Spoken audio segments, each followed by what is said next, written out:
उन्होंने निकली, देखा कि भिखारी खड़े हैं और कटोरा लेकर मांग रहे हैं। कहा कि हाँ बाबा बोलो क्या चाहिए। कहा कि दे दो कुछ खाने के लिए। अब अंदर से चावल लेकर के कौन है? आप सुनते रहिए, कौन आया?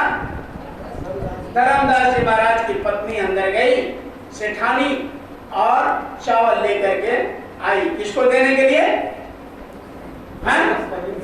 कबीरदास जी महाराज को देने के लिए। अब जैसे चावल लेकर कि बाबा ले लो, तो कबीर साहब पीछे हट जाते हैं और डांटते हैं, यह पापी, पापने के हाथ से हम भिक्षा ले गए, जाओ अपना सामान रखो। पापने के हाथ से हम, अब बताओ, किसी धनवान के दरवाजे पर, वो भी उसके घर पर जाकर आप सेठ के कह दो उनकी पत्नी को कि पापनी है तो, अधर्मी है तो। अब तो उसको बहुत तकलीफ लगा, ऐसे देखते रह गए कबीर साहब को, कैसा बोल रहा है भिखारी और किस तरह का बात कर रहा है। तो कबीर साहब ने कहा क्या देखती हो? अरे तुम जाओ अपने चूल्हे में देखो जो खाना बना रही थी, कितने कीड़े उस लकड़ी में मर रहे हैं जिस लकड़ी से तुम खाना बना रही। अब उसको लगा झटका, कहा कि अरे ये तो अंदर भी नहीं गया और हम खाना बना रहे हैं, और ये कह रहा है कि लकड़ी में दीमक लगा है, उसमें कितने कीड़े मर रहे हैं, तुम उसी से खाना बना रही है, बेमौत मर रहे हैं कीड़े मकोड़े, और वैसे पापनी के हाथ से करोड़ों कीड़े मकोड़े मार रही हो, तुम जला रही हो उसको, तुम्हारे हाथ से भिक्षा लेंगे। और कबीर साहब इतना कह करके पलट गए, पीछे लौट गए। अब सेठानी को बड़ा झटका लगा, कहा कि तो अंदर नहीं गया, थोड़ा दौड़ करके देखे, जा करके चूल्हे में देखे तो वो लकड़ी जो खाना बना रही थी, पुराना लकड़ी कहीं रख दीजिए तो उसमें दीमक अंदर में, बाहर से आपको नहीं दिखेगा कि ये नहीं बाहर से दिखेगा, लेकिन अंदर में कीड़ा लग जाता है। तो जैसे लकड़ी अंदर में लगाई कि गर्म जब हुआ तो सारे कीड़े बेचारे कोई भाग रहे हैं, कोई उसी में पट पट पट पट जल रहे। अब आंखों से जब देखा तो बेचारी बेहोश हो गई। वो भिखारी नहीं है, कोई महान आत्मा है। दौड़ करके गई सेठानी कबीर साहब को देखने, तब तक कबीर साहब दरवाजे पर नहीं थे। तुरंत कही किसी बच्चे को कि देखो देखो भिखारी होगा, आगे फलाने के दरवाजे, चिल्लाने के दरवाजे, थोड़ा दौड़ के देखो तो उनको बुलाओ बुलाओ। अब बच्चे इधर गए उधर गए, लोग इधर खोजे कहीं नहीं मिले। जब शाम को आए धर्मदास जी अपने काम धाम से, तो धर्मदास से कहा कि देखो आज बड़ा अनर्थ हो गया। क्या हुआ? कहा कि देख एक भिखारी आया और कहा कि भिक्षा दो। माता जी जब भिक्षा देने गए तो कहा कि पापनी के हाथ से हम भिक्षा नहीं लेंगे, हमको बड़ा खराब लगा। कहा कि क्या देखती हो? जा करके देखो अपने चूल्हे में करोड़ों कीड़े फतेंगे और वही लकड़ी में जल रहे, बेमौत मर रहे हैं, और वैसे पापनी के हाथ से हम भिक्षा लेंगे।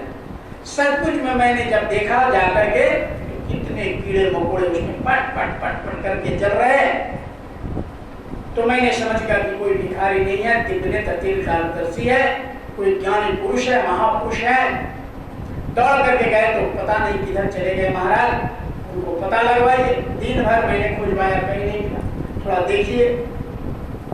धर्मदास ने बड़ा विचार किया कि कहा कि अंदर नहीं गए, अरे गेट पर से ही बता दिया कि करोड़ों कीड़े मकोड़े तुम्हारे चूल्हे में जल रहे। अब ऐसा बात सुनकर धर्मदास को भी चटका लग गया। अरे ऐसे कैसे होगा भाई, गेट पर से अंदर की बात कैसे बता दिया? है तो कोई काम का आदमी। कहा अच्छा ठीक है, जहाँ गुड़ होता है ना, जहाँ चीनी होते हैं, मिठा होता है, वहाँ चिट्ठी आ ही जाते हैं क्या? चलो मैं भंडारा करता हूँ। भंडारा में भिखारी लोग आ ही जाते हैं खाने के लालच। चलो भंडारा करते हैं और पूरे एरिया के सारे जितने भिखारी हैं, जितने भी खाने पीने वाले, सबको न्योता देते हैं, उसी में देख लेना। बड़ा खुश हुई सेठानी का, हाँ ये तो बड़ा अच्छा तरकीब निकाले आप। अब बेचारे कबीर साहब के पूर्व जन्मों के शिष्य कौन? कबीर ये धर्मदास जी महाराज बड़ा सा करते हैं, कैसे आप भंडारा बना कर लाए हैं, आप देखिएगा शाम को कितने बच्चे खाएंगे। सब सुन रहे हैं गाछी में, आप देखते हैं नहीं, जैसे सत्संग समाप्त होता है बच्चे आकर अपने आपके पहले लाइन लगा देते। ये गुरु महाराज का बहुत बड़ा मौज है, कृपा। तो उसी तरह भंडारा जब हुआ और लोग आए धर्मदास के दरवाजे पर, खूब छक छक कर खूब प्रसाद खाया। लेकिन जब पांति उठता था तो कबीर ये धर्मदास की पत्नी धर्मदास लेकर के लाइन में ऐसे चलते थे कि देखो तो ये कौन है। तो ऐसे लाइन में आज भी देखिएगा, भोज जहाँ होता है ना, जो भंडारा करते लोग, वो सभी को ऐसे ऐसे खा लेते, उसको प्रणाम करते। वो धर्मदास का ही चलाया हुआ प्रचलन है। पत्नी को लेकर देखते थे कि पहचानो इसमें कौन भिखारी है, वो देखो कौन इस लाइन में। सभी लाइनें खाकर निकल गए। भंडारा 2 दिन 4 दिन 5 दिन 10 दिन चला, लेकिन उसमें कबीर साहब नहीं दिखे। ऐसे कितने भंडारा किया, कितना भंडारा किया, कितना भंडारा किया। अब धर्मदास जी महाराज भंडारा करते करते करते करते करते करते सब उनकी संपत्ति धीरे धीरे, क्योंकि उनकी पत्नी ने कहा थी कि जब तक वो नहीं मिलेगा चैन नहीं लेंगे। ये धन संपत्ति क्या होगा जब वैसे महापुरुष अपने दरवाजे से लौटकर चले गए, एक दाना नहीं लेकर गए। और उन्होंने कहा कि पाप नहीं, असत कुछ में अपने घर में इतने तंग मर रहे, जब तक उनको नहीं पाएंगे शांति चैन नहीं लेंगे। दोनों बेचारे दोनों प्राणी रात दिन एक कर दिया उनके खोजने में। हर 5 दिन पर भंडारा, हर 5 दिन पर भंडारा करते करते करते करते वो बेचारे धर्मदास सेठ से क्या हो गए, अब धनहीन हो गए, एकदम साधारण हो गए। घर बार बस रह गया, सभी बेच करके अपने गुरु के याद में खोज में। गुरु महाराज ने क्या किया,